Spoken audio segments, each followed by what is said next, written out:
నమస్తే. ఇన్నాళ్ళు నన్ను సపోర్ట్ చేస్తూ, ఎంకరేజ్ చేస్తూ మీ ప్రేమని నాకు అందిస్తున్న ప్రతి ఒక్కరికి కృతజ్ఞతలు. అలాగే ఈ వీడియో కూడా ఖచ్చితంగా మీకు ఉపయోగపడుతుంది. లైక్, షేర్ అండ్ సబ్స్క్రైబ్ చేసి మీ సపోర్ట్‌ని నాకు అందించండి. అలాగే ఈ వీడియో పట్ల మీకున్న అభిప్రాయాన్ని కామెంట్ సెక్షన్‌లో కామెంట్ చేసి తెలియజేయండి. ఇప్పుడు వీడియోని చూద్దాం. నమస్తే. Welcome to our channel. నేను పద్మిని. ప్రస్తుతంతో పాటు ప్రముఖ ఆధ్యాత్మికవేత్త, జ్యోతిష పండితులు, అమ్మవారి సేవకులు, దత్త గణపతి ఉపాసకులు మురళీధర్ శర్మ గారు మనతో పాటు ఉన్నారు. మాట్లాడదాం. మురళి గారు నమస్తే. మహాదేవ శ్రీమాత్రే నమః. కొన్ని జాతకాలు జనరల్‌గా ఎవరైనా వాళ్ళ జాతకాలు చూపించుకున్నప్పుడు మీకు ఈ యోగం ఉందండి, మీకు ఆ యోగం ఉందండి అని చెప్తూ ఉంటారు. లైక్ బుధాదిత్య యోగం ఉందనో, లేకపోతే గజకేసరి యోగం ఉందనో, ఇంకోటో చెప్తూ ఉంటారు. ఏవండి ఇన్ని యోగాలు ఉన్నాయని అంటున్నారు, మాకేమో మరి జీవితంలో బోలెడన్ని కష్టాలు, దరిద్రాలే సరిపోతున్నాయి. ఏమిటి చెప్పిన వాళ్ళ తప్ప నిజంగా ఉందా? లేదా ఊరికే అట్లా చెప్పారా? ఇట్లా రకరకాలు వస్తుంటాయి. అంటే కష్టాన్ని అనుభవించలేనటువంటి ఆ పరిస్థితి ఏదైతే ఉంటుందో డెఫినెట్‌గా జాతకాల మీద నమ్మకం పోయేలా చేస్తుంది. అవును. ఏ యోగం లేదు, ఏం లేదు అని అంటారు. ఏంటండి యోగాలు ఉన్నా అవి ఎందుకు పనిచేయకుండా ఉంటాయి? ఏంటి దాని అర్థం? ఈ వీడియోకు కరెక్ట్‌గా థంబ్ పెట్టి వేయండి. హ్మ్. ఓకేనా? హ్మ్. ఎక్కువసేపు అయినా కూడా ప్రేక్షకులు చూడండి ఇది. హ్మ్. మంచిగా అర్థమయ్యేటువంటి విధంగా చెప్తాను. ఇంతకు మించినటువంటి మీరు ఎక్స్‌పెక్టేషన్ పెట్టుకుంటే నేనేం చేయలేను. రైట్. థంబ్ అంటే ఏం పెట్టమంటారో చెప్పండి, అదే పెడదాం. మా ఆ! మన ఎక్కడ చూసినా కూడా మా రాశి బాగుంది. హ్మ్. కానీ నాకు ఏ పని కూడా అనుకున్నటువంటి పనులు ఏది ముందుకు వెళ్ళటం లేదు అని అనుకునేటువంటి వారు కానీ వాడి కోసమే ఈ వీడియో. జనరల్‌గా. అంతేనా? హ్మ్. రైట్. అయితే ఇక్కడ నేను మొన్న నాగబాబు అని చెప్పి ఒక వ్యక్తితోని మాట్లాడాను. జస్ట్ నిన్న గాక మొన్న. అంతే 2 డేస్ అవుతుందంతే. వీరిదొచ్చేసి తెనాల ఏదో అన్నాడు. వారు కృత్తికా నక్షత్రం వారిది. మేష లగ్నము. బో 2వ స్థానంలో చంద్రుడు, గురుడున్నాడు. బా గజకేసరి. ఇప్పుడు గజకేసరి యోగం అని మీరు చెప్పారు గదమ్మా! హ్మ్. చంద్రుడును ఈ యొక్క గురువు కలిసున్నాడు 2వ స్థానంలో అని చెప్పాను.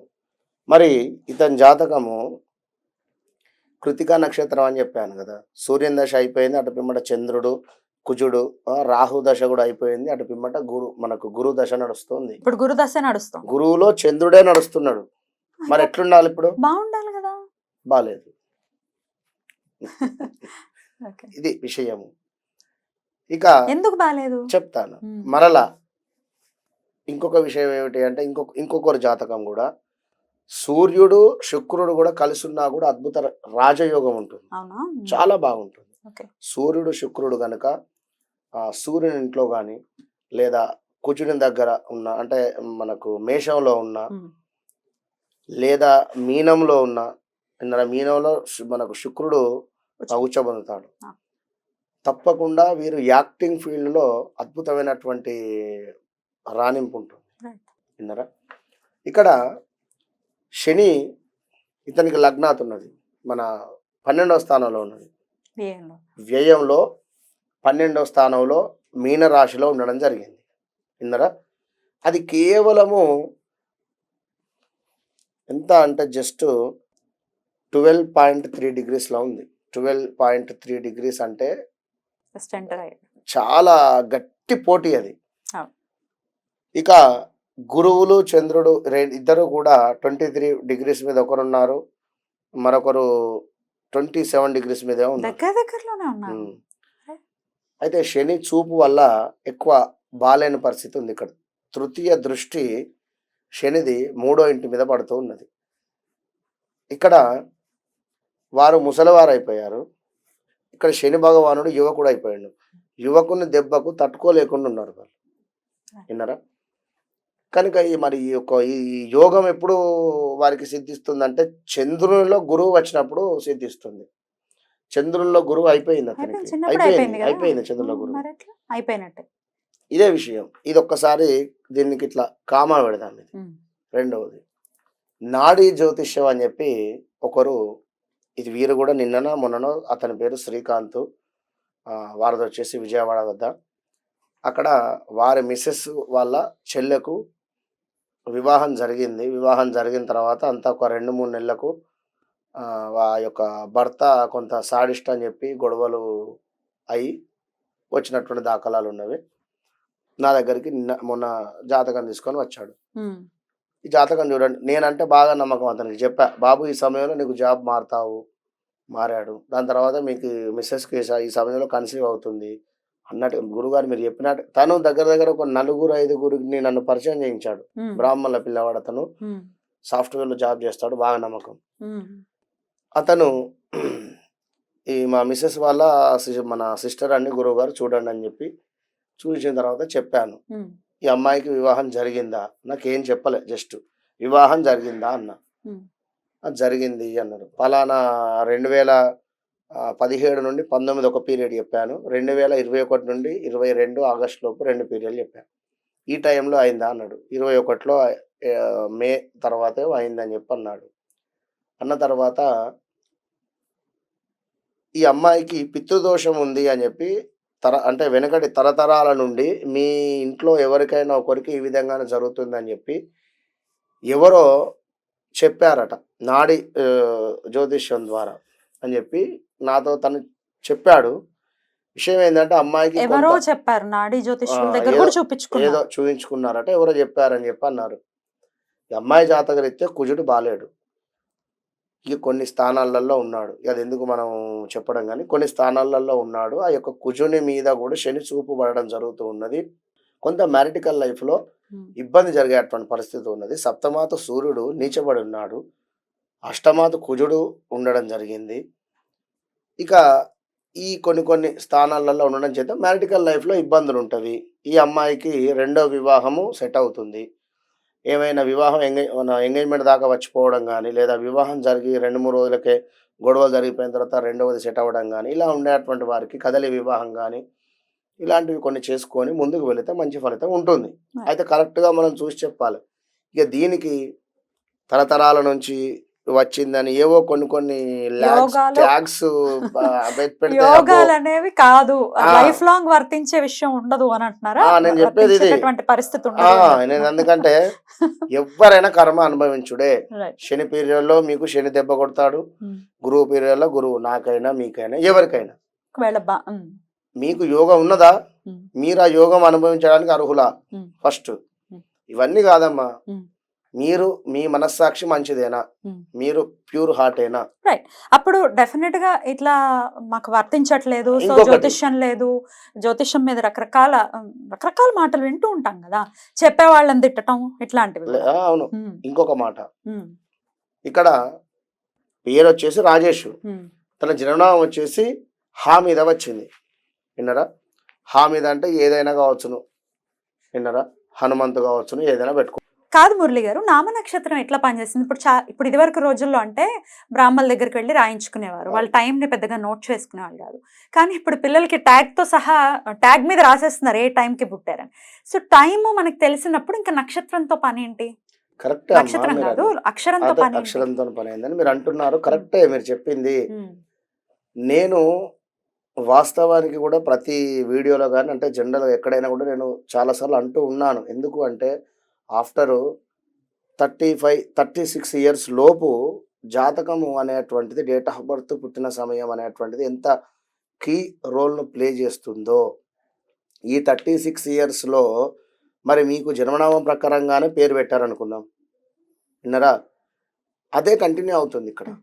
రెండోది లేదు జననామం ప్రకారంగా లేదు. మనకు ఏదో ఓహ్, లక్ష్మణు లా ఉందనుకోండి హ్మ్. జన్మనామము. హ్మ్. వ్యవహారిక నామంలో ఏదో ఇంకో పేరేదో ఉంది. రాజశేఖరో, హ్మ్. పవన్ కళ్యాణో, లేదా పలానా చిరంజీవో, పలానా ఏదో ఉందనుకుందాం. హ్మ్. ఈ ఆఫ్టర్ 36 ఇయర్స్ తర్వాత సైక్లింగ్ అనేటువంటిది ఈ యొక్క జాతకానికి సంబంధించింది మళ్ళీ ప్లే అవుతుంది ఇక్కడ. ఎట్లా అంటే 36 హ్మ్. మొత్తం 72 ఇయర్స్‌లో హ్మ్. ఒక 36 ఇయర్స్ వచ్చేసి డేట్ ఆఫ్ బర్త్ పుట్టిన సమయంలో ముందుకు వెళితే, మరొక 36 వచ్చేసి మీ పేరు ఏదైతే ప్రొనౌన్సియేషన్ ఉంటుందో, ఓహ్! ఇప్పుడిక్కడ వినపడటం ఆ పేరు ఎక్కువగా. ఇప్పుడు జనరల్‌గా నేను మహాదేవ, మహాదేవ శ్రీమాత్రే నమః అనే అంటా అవును. జనరల్‌గా. అవును. మహాదేవ, మహాదేవ అంటే అంటే నేనేదో తప్పులు చేస్తున్నాను, ఒప్పులు చేస్తున్నాను కాదు. మహాదేవ అంటే వాస్తవానికి ఆ యొక్క పేరులోనే ఒక వైబ్రేషను. మనం తెలిసి తెలవక చేసినటువంటి తప్పులు ఆ యొక్క రోజుకు ఒక్కసారైనా ఆ పేరు తలుచుకుంటే రైట్. ఈశ్వరుడు తప్పకుండా ఎన్నడో ఒక్కసారి చూస్తాడు. ఖచ్చితంగా. రైట్. సో ఆ పేరుకున్న వైబ్రేషన్ అట్లా పనిచేస్తుంది పని మన మీద చేస్తుంది. అంటున్నారు. నా ఓకే. నాకు అది ఇప్పుడు మీరు అన్నది ఉమ్, పేరులో ఉండేటువంటిది. ఇప్పుడు ఉదాహరణకు పవన్ కళ్యాణ్ గారు ఉన్నారు. నేను ఎప్పుడు 1996 94 టు 96లోనే తను వచ్చిండు ఏది ఫీల్డ్లోకి కళ్యాణ్. దాని తర్వాత పవన్ కళ్యాణ్ పవన్ కళ్యాణ్. అని చెప్పి ఫస్ట్ మూవీలో జస్ట్ కళ్యాణ్ అనే పడింది. అవును. సెకండ్ మూవీ నుండి పవన్ కళ్యాణ్ అని చెప్పి తన యొక్క నామము. స్టిల్ ఇప్పటికీ పవన్ కళ్యాణ్ అంటే ఇమాజినేషన్ ఏమొస్తుంది? మనకు ఆయన ఫేసే గుర్తొస్తుంది. అవునా రైట్, కాదా? రైట్. యూనివర్స్ అదే మనకి ఇచ్చేది. Right. ఇప్పుడు సో ఆ పేరు అట్లా ఇంపాక్ట్ చూపిస్తుంది అని అంటున్నారు. అంతే. సో ఇప్పుడు అక్షరం మీద జనరల్ పెట్టుకోవడం గా మంచిది. అంతే. ఉమ్, ఇప్పుడు మా అమ్మగారి పేరు కూడా పద్మ ఉదాహరణకు. ఇప్పుడు మీ పేరు పద్మిని జనరల్ చెప్తున్నా. మా అమ్మగారు గుర్తుకొస్తారు. జస్ట్ పద్మిని అన్న పద్మ అన్న కూడా నాకు నా ఇమాజినేషన్ అటే వెళ్ళిపోతుంది. yeah. ఇది 36 37 తర్వాత నామ నక్షత్రం ఏదైతే ఉందో An impact. దానికి సంబంధించిందే వస్తుంది. Right. మీరు అబ్జర్వ్ చేయండి, కొందరికి డేట్ ఆఫ్ బర్త్ ప్రకారంగా ఏలినాటి శని రన్ అయ్యేటువంటి సందర్భం రన్ అవుతుంది, ఎండ్ అవుతుంది. మళ్ళీ పేరు బట్టి గురువు బాలేడు అని చెప్పి గురువుకు సంబంధించింది పేరు రీత్యా ఆఫ్టర్ 35-40 ఇయర్స్ తర్వాత మళ్ళీ ఇబ్బంది ఉంటుంది. Right. నేను చాలా జాతకాలు చూస్తే నాకే అర్థం కాని విధంగా ఉంటుంది. పేరు ఇదంతా మ్మ్. పేరు ఇంపాక్ట్ చూపిస్తుంది. ఉంటుంది ఖచ్చితంగా. ఇక అటు పిమ్మట ఆఫ్టర్ 70 ఇయర్స్ తర్వాత ఇక జాతకం అవసరం లేదు. కృష్ణారామ అని కూడా కూర్చున్నాడే 70 పేరే. 65 ఏళ్ళు ఎవరైనా ఫోన్ చేయకూరు ఇక. ఎందుకు? ఆ. కృష్ణారామ అంతే, అవసరం లేదు. ఉమ్. లేదు మీ కర్మకు ఎవరికో కోటి ఏమంటే ఆశ రూపాయలు ఇచ్చి ఉంటుంది కదండి నేను పాపం. నేను అదే చెప్తున్నా. ఆ. మీ కర్మకు ఇట్లా అంటున్నాను కాదు, మీ కర్మకు ఎవరికో డబ్బులు ఇచ్చి పోగొట్టుకున్నారు. ఉమ్. ఆ వయసులో మీకు అవసరమా? బాధ అనిపిస్తుంది. ఇంట్లో వాళ్ళు ఇబ్బంది పెడతారు కదా. అద్దిగా మీరు ఏం చేసినా ఆ వయసులో మీ అనుభవం ఎంతో మీకు ఒక పాఠం లాగా ఉంది పుస్తకం. Right. తొందరపడకండి, ఎవరికి డబ్బులు కానీ మోసపోకండి. ఆఫ్టర్ 55 తర్వాత ఎవ్వరికి డబ్బులు ఇవ్వకండి. Right. డబ్బులతోనే సమస్య. Right. అంతే. విన్నారా? Money makes సిగ్నేచర్స్ కానీ మధ్యవర్తిత్వానికి పోవడం కానీ వద్దు. Right. విన్నారా? రైట్. నేను నిజంగా నా అనుభవంతోనే చెప్తున్నాను. 100% కూడా. ఇప్పుడు నామ ఒక నక్షత్రం నలుగురు ఏదైతే ఐదుగురిని నేను 5 మెంబర్స్ ని కూడా నేను ఉమ్. దగ్గరికి తీసుకొని పరిశోధన చేసి వారిని అడిగా. ఉమ్. కరెక్టే అన్నారు. Right. 2 times Right. ఫలానా సమయం అష్టమ శని వీరికి ఈ యొక్క వీరు పుట్టినటువంటి సమయానికి ఉన్నటువంటి జన్మనామంలో మేషరాశి అనుకుందాము. ఈ అష్టమ శని వచ్చినప్పుడు వీరికి ఎక్కువ ఇబ్బంది కలగలే. ఈ రాజేషు అని పేరు పెట్టుకున్నప్పుడు వీరికి తులారాశికి అష్టమ శని వచ్చినప్పుడు కానీ ఏళ్ళనాటి శని వచ్చినప్పుడు కానీ చాలా ఇబ్బంది అయింది. యాక్సిడెంట్ జరిగింది. ఏమిటి అక్షరం అంత ప్లే చేస్తుందా రోల్? ప్లే చేస్తుందనే నేను చెప్తున్నాను. ఇది ఎవరు అర్థం చేసుకుంటారు? సరే, ఓకే, నిజంగా చెప్తున్నా. సరే, ఇది మనం ఏంటరా? డివియేట్ అయినట్టున్నాము. సరే, రాజయోగాలు ఉన్నాయి, గజకేసరి ఉందో ఇంకోటి ఉందో కానీ వర్తించట్లేదు అని అంటే అది దశల్ని బట్టి ఆధారం అయి ఉంటుంది అని చెప్తున్నారు. అంతేనా? అంతే. ఇప్పుడు so yeah, Hyderabad to Vijayawada ఈ సమయం నుండి ఈ సమయం వరకు బస్సు ఉంది అంతే. ఆ సమయంకు ఒక అరగంట ముందు పోయి మీరు అక్కడ కూర్చుంటారు, బస్సులో కూర్చుంటారు అంతే. ఈ సమయం నుండి ఈ సమయం దాకా మీరు బస్సులోనే కూర్చుంటారు, టీవీ చూసుకుంటున్నా లేదా ఫోన్ మాట్లాడుకుంటున్నా, పడుకోవడం బస్సు వెళ్ళిపోయిన తర్వాత అంతే. బస్సు వేరే తర్వాత మనం ఏం చేయలేదు. డెఫినెట్ గా తెలుసుకోవాలి. ఊరికే నెపం జ్యోతిష్యం మీదనో లేకపోతే చెప్పే వాళ్ళ మీదనో వేసేయటం కాకుండా ఇది మా బాధ్యత. ఇది కూడా నేను చెప్తున్నా కదా, మేము ఏది చెప్తే వారు అదే నమ్ముతారు పాపం. అవ్వకపోతే అంతే అపనమ్మకం కూడా ఏర్పడుతుంది, అంతే ద్వేషం కూడా ఏర్పడుతుంది. చాలా మందిలో చూస్తూ ఉన్నాం కదా. సో డెఫినెట్ గా దశ ఏం నడుస్తోంది, యోగాలు వర్తిస్తాయా వర్తించవా? ఇప్పుడు మీరు ఇందాక చెప్పిన డిగ్రీస్ వైజ్ లో ఒకవేళ మాట్లాడుకుంటే రకరకాల డిగ్రీస్ లో ఉండి అవి వర్తించినటువంటి పరిస్థితుల్లో కూడా ఉంటాయి. కాబట్టి డెఫినెట్ గా తెలుసుకోవాలన్న ఉద్దేశంతో, అవగాహన ఎంతో కొంత రావాలన్న ఉద్దేశంతో ఈ ప్రశ్న అడగడం జరిగింది. నేను ఒకటే చెప్తున్నాను ఈ వీడియో ముఖంగా, 100% ఛాలెంజ్ చేసి చెప్తున్నా. మీ డేట్ ఆఫ్ బర్త్ ఉండనివ్వండి, ఉండకపోనివ్వండి, మీ పేరు ఇది అవ్వనివ్వండి, మీ పిల్లలు ఉండనివ్వండి, ఏదైనా కానివ్వండి, మీకు ఏం జరిగింది, జరుగుతుంది, జరగబోయేది క్లియర్గా నేను చెప్తా. విన్నరా?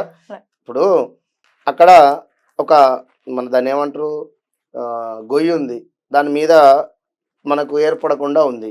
మరి అందులో పడతామా పడమా, సేఫ్గా వెళ్ళిపోతామా అనేటువంటిది అయితే మనకు తెలియాలి. ఊబి లైట్ ఆల్సో అంటే ఉదాహరణ చెప్తున్నాను. అయిపోయింది, ముందుకు వెళ్ళింది కనుక తప్పకుండా తెలుసుకోండి. 100% చెప్తాను. రైట్. థ్యాంక్ యూ అండి. Thank you. నమస్తే. మహాదేవ్.